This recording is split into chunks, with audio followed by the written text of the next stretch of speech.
Travis Reier, the BamaOnline.com staff, following the media viewing periods at Wednesday's football practice at the University of Alabama. We are outside today. It's too nice in Tuscaloosa to be inside Coleman Coliseum, so here we are, just outside the home of Alabama winter sports and some spring sports, I guess. Well, fall sports? I don't know.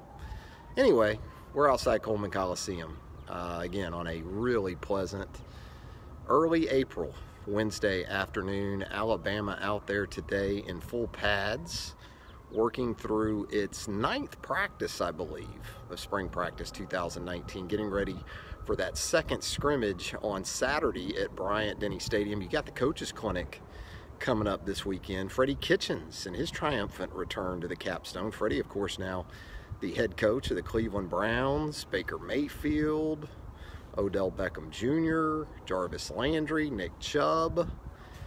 Freddie, he's got him quite a war chest to work with up there in Northeast Ohio. So Freddie Kitchens will be here. You'll have your coaches clinic this weekend. You'll have your second scrimmage of spring practice coming up on Saturday. And then, of course, 1 week from Saturday, you're going to have A-Day over at Bryant-Denny Stadium.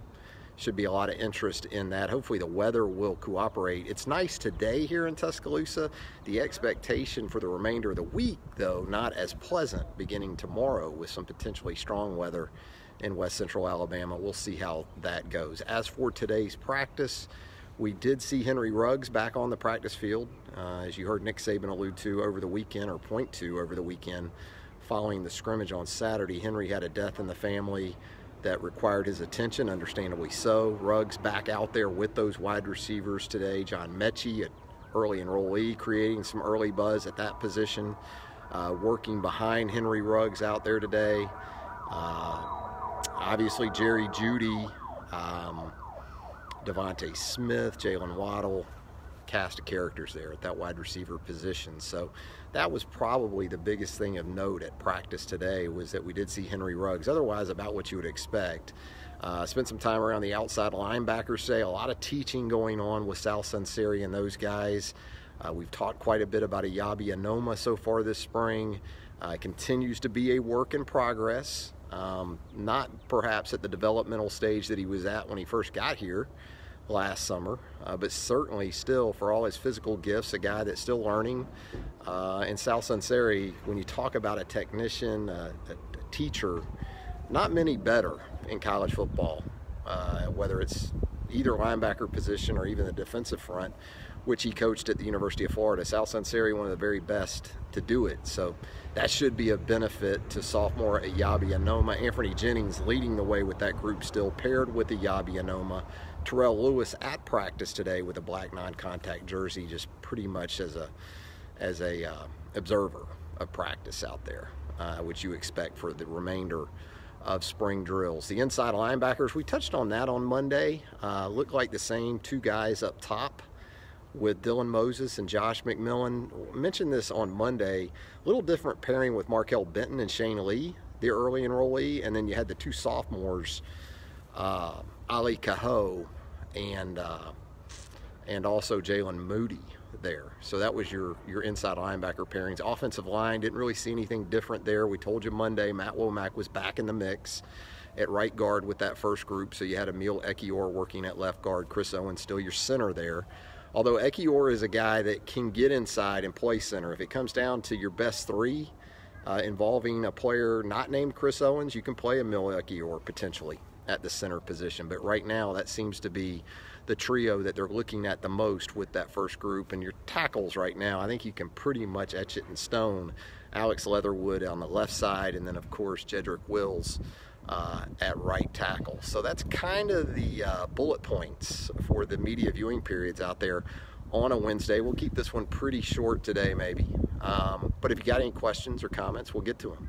Mac Jones, to this point, I'd say yes, he does look like a solid backup. I think he got some important experience last season, even though it wasn't a ton of snaps, you know, with Jalen still in that mix behind Tua. They were able to work him in enough to at least get his feet wet.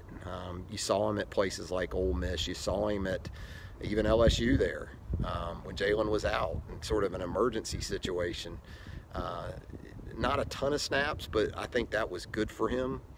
From a maturity standpoint, he seems to be really coming along. Confidence, as we've talked about, has never been an issue. With Steve Sarkisian's style of offense, you go back to USC, Washington, some of those attacks. More of the quarterback working from the pocket. That might not be a bad thing for Mac Jones, but to answer your question right now, yeah. I'd say Mac Jones looks like he's in really good shape as the backup. Tanya wants to know about Phidarian Mathis, a guy who continues to make strides, I would say. I don't know if he's going to be the kind of playmaker in his third year that Daron Payne and Quinnen Williams were before him. That'd be hard to do, right? I mean, both those guys parlayed those third years into first-round picks after them. So I think Phidarian Mathis, though, has a chance to be a real important piece. Right now he's working with the ones at nose tackle. Pass rush from the interior is always important. I think against the run, Phidarian's going to be just fine. Can he give him enough interior pass rush to kind of make himself into more of an every down guy? That's what we're going to find out coming up here in a little bit. Second group of defensive linemen, I think that's still a work in progress. We've seen Vita Musica on the nose with the twos, but I think DJ Dale has a chance to impact that rotation inside. And then at defensive end, man, you've got a lot of guys. You got a couple second-year guys that could impact that thing. Barmore, Wynn, but then you got the early enrollees: Justin Aboigbe, Antonio Alfano. So you've got a lot of really good competition from a depth standpoint. Had a question about the punter transfer. Mike Bernier has been reported by multiple outlets now, is in the NCAA transfer portal, but when we were out there today, we did see Mike Bernier on the practice field. So you can be in the portal and still be a part of the program. And really, if you're Mike Bernier, it's probably not a bad move to make yourself available while still going through spring practice. So I'm sure that he's trying to use this to his benefit. This is a guy with SEC experience, kicked in 8 games last year, took over for Skylar DeLong. Didn't set the world on fire, wasn't an all-SEC punter, but he has that kind of experience that could make him attractive to another program. So I think it's sensible, but we did see him out there today. True leaders on the team, Johnny, I think that's still kind of a work in progress there. I think, the guys that are obvious to you play the positions that you're typically looking for that from, whether it's Tua Tagovailoa at quarterback, whether it's Dylan Moses at inside linebacker, Xavier McKinney at safety. I think Chris Owens, I don't know if he's going to be a star for this team, but he's a guy that's been around a while now. That can give you some of that on that offensive line, especially at the center position. So those would be kind of the guys I would point to. Matt Womack, maybe, as a fifth-year senior. Typically it comes from the veterans. I think Anthony Jennings will qualify as that kind of guy at outside linebacker too. Surprise summer enrollee trip, I haven't really given it much thought. I mean, I don't think anybody's going to think it's a surprise if Trey Sanders comes in here and impacts that running back situation, although he's going to have some healthy competition to deal with. Najee Harris isn't going anywhere. Brian Robinson's an important part of that rotation. I think Jerome Ford continues to make real nice strides. Maybe Jalil Billingsley, the tight end out of Chicago, because that's an area where they certainly have a need, and they're thin right now. I think he has some work to do at last check in terms of, physical aspects, size, bulk, those type of things that the blocking aspect of the job requires. But you talk about a position where there's opportunity. I think that could be a guy that has a chance anyway.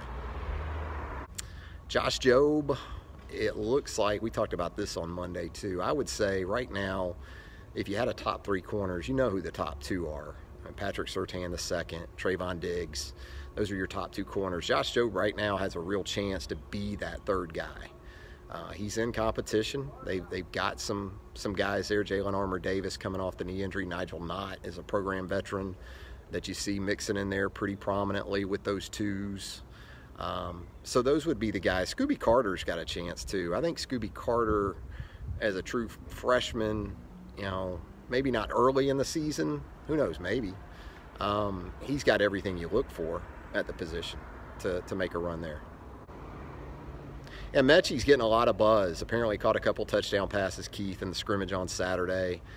He wears that number 3. The comparisons to Calvin Ridley are going to be obvious. You know, we'll see. He's doing some good things early, though. I'm not too quick to put guys up there with Calvin Ridley just yet. But, you know, as I said earlier, the best thing about it is even more so looking ahead to 2020 than 2019. Because if you lose 2 of these 3 rising juniors like you think you probably are, you're going to have to bridge that gap. Jalen Waddle, Mechie, you know, some of these other guys, Terrell Shavers, maybe blossoms in time, like Xavier Williams. So that's, I think, the most promising aspect of Mechie. At Carter, we just talked about running backs. I mean, it's still Najee, it's still Brian Robinson, Jerome Ford, Chadarius Townsend. You're going to have Trey Sanders coming in here. So that's kind of what you're looking at right now.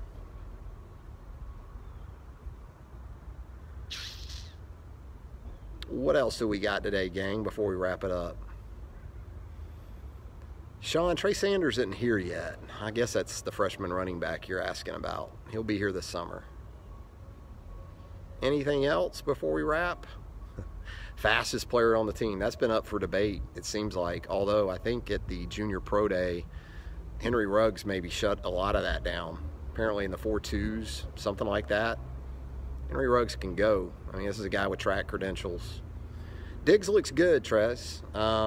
You know, he's healthy. The foot looks good. He's doing what you would think he should do. Playing some corner, playing some star. Can play both those spots. Trey, the new coaches look fine. They're verbal, too. They actually sound off quite a bit. Sal Sunseri has always been that guy, whether it was his first time around. He hasn't lost his fastball from that standpoint 7 years later. Brian Baker, we've seen out there. He lets it be known what he wants. We talked about Charles Huff and depth on Monday because we got a closer look at the running backs. Kyle Flood, you can definitely tell, has a presence out there. So far so good, I would say. Mike, the safeties at this point have been Xavier McKinney and Jared Maiden. That's been your top 2. Now, Xavier, you know, is a guy that you're going to probably continue to drop down into the box in the dime package and play him at that money position. So when you do that, you're going to have that third safety. And I still think Shy Carter's a guy that could factor into that. You know, we've talked about the luxury of having Shy Carter, whether you need him at safety, whether you play him at star, you can play him at corner. So I think, you know, Shy in some ways is sort of a one-man depth chart. It could be William when you talk about the size collectively of this offensive line, especially if Evan Neal finds his way into the starting 5. And even if he doesn't, I mean, you know, Womack's a big guy. Mil Ekiyor's a big dude. Chris Owens is big enough. Your left tackle, Alex Leatherwood, big dude. Jedrick Wills, yeah. They're going to have the ability to mash. I don't think there's any doubt about that. All right, gang, we're going to get out of here. If you missed anything, we talked about the backup quarterback situation and everything else. We always appreciate you joining us here. You're going to hear from Nick Saban following today's practice, so stay tuned for that at BamaOnline.com. Charlie Potter has got your practice report ready to go. Denon McMillan with photos from today's practice. I'm going to have outside linebacker video for you coming up on the website as well. We always appreciate you joining us here on Instant Analysis on the Facebook home of BamaOnline.com. You can hear me weekday mornings, by the way, from 11 a.m. until noon on Southern Fried Sports at Tide1029.com. Keep it locked to BOL for continuing coverage of the Alabama Crimson Tide.